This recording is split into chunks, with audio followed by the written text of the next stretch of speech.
Anggapan orang banyak. Ia pun mengurungkan niatnya untuk marah dan memilih masuk kembali ke dalam rumah menuruti isyarat istrinya yang bisu itu. Sarapan pagi itu terasa berbeda. Di atas meja kayu yang reot sudah tersaji ubi rebus yang masih hangat dan sambal terasi yang aromanya menggugah selera makan siapa saja. Banyu mencicipi sambal buatan Larasati, dan matanya terbelalak kaget karena rasanya luar biasa enak. Paduan rasa pedas, asin, dan manisnya begitu pas di lidah. Jauh lebih enak daripada masakan ibunya sendiri. Ija mengetahui kehebatan tubuh dingin menantunya dalam meracik bumbu sederhana yang ada di dapur mereka yang minim bahan. Mereka makan dengan lahap tanpa banyak bicara, menikmati rezeki pagi itu dengan rasa syukur yang baru. Seolah kehadiran Larasati membawa berkah tersendiri dalam hal-hal kecil seperti rasa makan. Banyu mulai berpikir bahwa mungkin 5 keping tembaga itu terlalu murah untuk seseorang yang bisa membuat sambal seenak ini. Setelah Banyu berangkat ke sawah dan Mak Ijah pergi ke pasar untuk menjual sedikit hasil kebun, Larasati tinggal sendirian di rumah besar yang sunyi itu. Ia memastikan pintu depan terkunci rapat dan gorden jendela tertutup. Lalu ia bergegas menuju buntalan kain lusuh yang ia bawa kemarin dari pedagang dan menyembunyikannya di bawah tumpukan kayu bakar di dapur.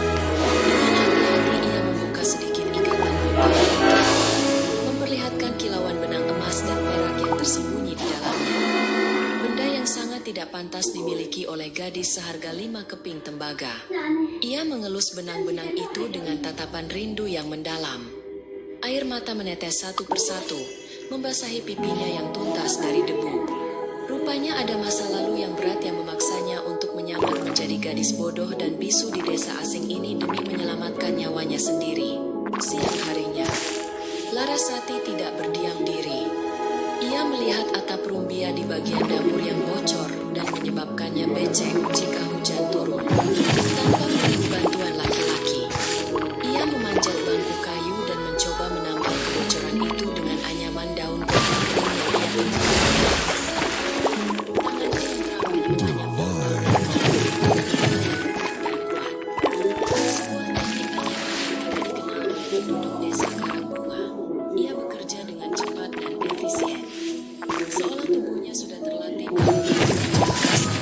namun dengan sentuhan seni yang tinggi. Keringat bercucuran membasahi keningnya. Namun ia tidak peduli.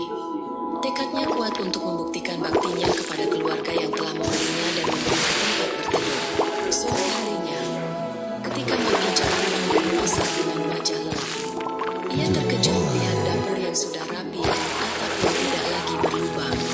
Ia memeriksa anyaman baru di atap itu dan berdecak kagum melihat kerapian simpulnya yang sangat rapat sehingga air tidak akan bisa menembusnya.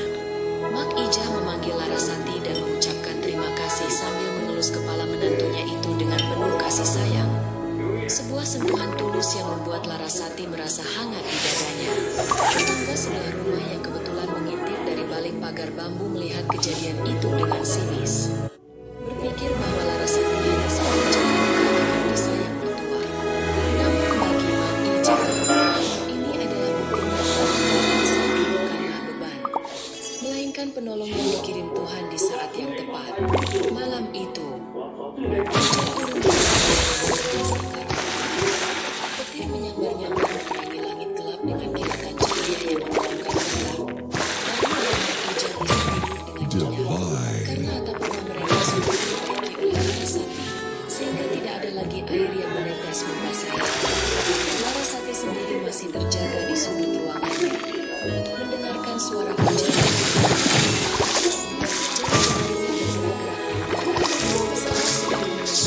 tidak kasat mata. Dalam kegelapan malam, ia berjanji pada dirinya sendiri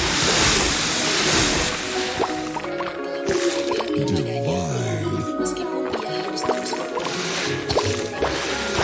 hasil besar yang ia simpan masih aman untuk saat ini. Namun ia tahu suatu saat nanti kebenaran pasti akan terungkap. Entah membawa kebahagiaan atau kehancuran. Keesokan harinya, kabar tentang kecekatan Larasati mulai menyebar sedikit demi sedikit. Namun tertutup oleh kabar lain yang lebih heboh.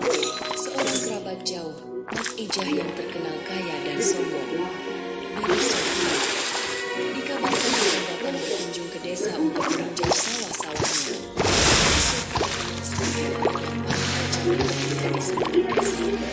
Gemar mengingat memamerkan kekayaannya yang melimpah ruah.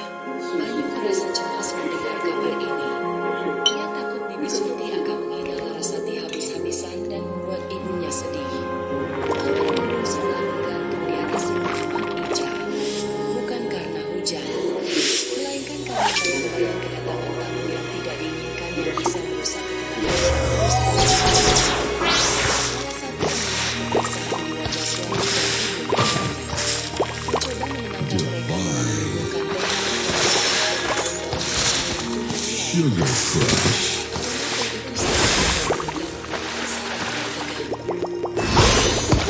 lebih rileks menghadapi hari yang berat. Dengan sorot mata yang meyakinkan saudara baik-baik saja selama mereka bersama.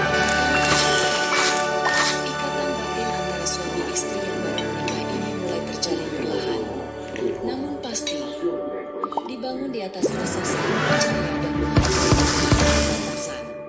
Namun, ujian sesungguhnya baru saja akan dimulai dengan kedatangan Bibi Surti.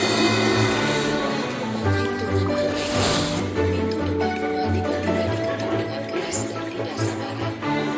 Membuat Mak Ijah melonjak kaget dari duduknya. Suara cempreng seorang wanita memanggil nama Mak Ijah dari luar. Suara yang sangat dikenal banyak orang di desa itu. Itu adalah suara Bibi Surti. Dan ia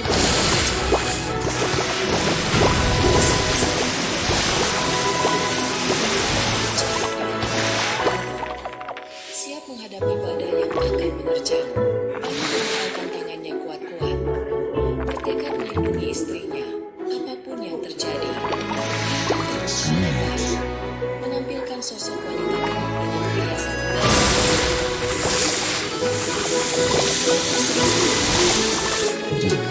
Suharti, Bibi Surti melangkah masuk ke dalam ruang tamu yang sempit itu dan melepaskan istrinya yang seorang wanita Mak Ijah tidak lagi menjaga kebersihannya. Gelang-gelang emas yang melingkari pergelangan tangannya bergerincing miring setiap kali ia menggerakkan tangan. Menciptakan irama kesombongan yang memegahkan telinga bagi penghuni yang sederhana itu. Matanya gajah menyapu sekeliling ruangan, meneliti setiap sudut rumah mulai dari langit-langit yang berjelas hingga tikar pandan yang sudah mulai rapuh akibat beberapa bagian. Hidungnya tidak sedap. Padahal Larasati baru saja membuka lantai itu dengan air perasan jeruk nipis, sehingga aromanya sangat segar dan alami. Mak Ijah hanya bisa menunduk malu, meremas ujung kebaya lusuhnya. Rasa kecil menghadapi yang nasibnya jauh lebih beruntung tanpa dipersiapkan. Sudah ke atas kursi roda tua milik mendiang suami Mak Ijah hingga kursi itu berdiri protes menahan beban. Ia mengibaskan kipas tangannya yaitu murah. Meskipun udara di dalam rumah sebenarnya cukup sejuk karena angin sawah bertiup masuk melalui jendela yang terbuka. Tatapannya kemudian jatuh pada sosok biasa di dekat pintu dapur. Menatap gadis itu dari ujung kaki hingga ujung kaki dengan pandangan meremehkan yang sangat menyakitkan. Bibi Surti mendengus keras.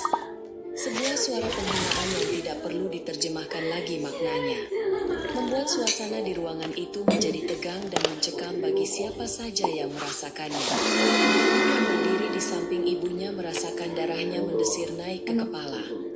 Namun ia menahan diri demi menghormati tamu. Jadi, ini menantu yang kau bangga-banggakan itu. Ija suara Bibi Surti memecah keheningan dengan nada tinggi yang sengaja dibuat agar terdengar di tetangga sebelah rumah. Ia menunjuk Larasati dengan kipas pengukurangnya, seolah menunjuk seekor hewan peliharaan yang tidak diinginkan. Ku dengar dari orang-orang di pasar, kau membelinya dari pedagang keliling seharga 5 keping tembaga astaga. Ija, bahkan harga satu buah jagoan wanita lebih mahal daripada ini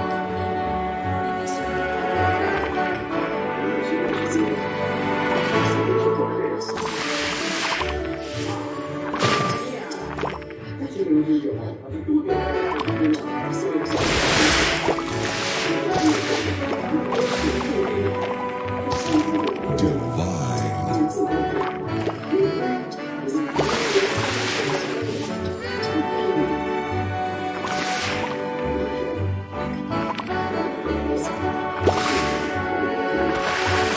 Sweet.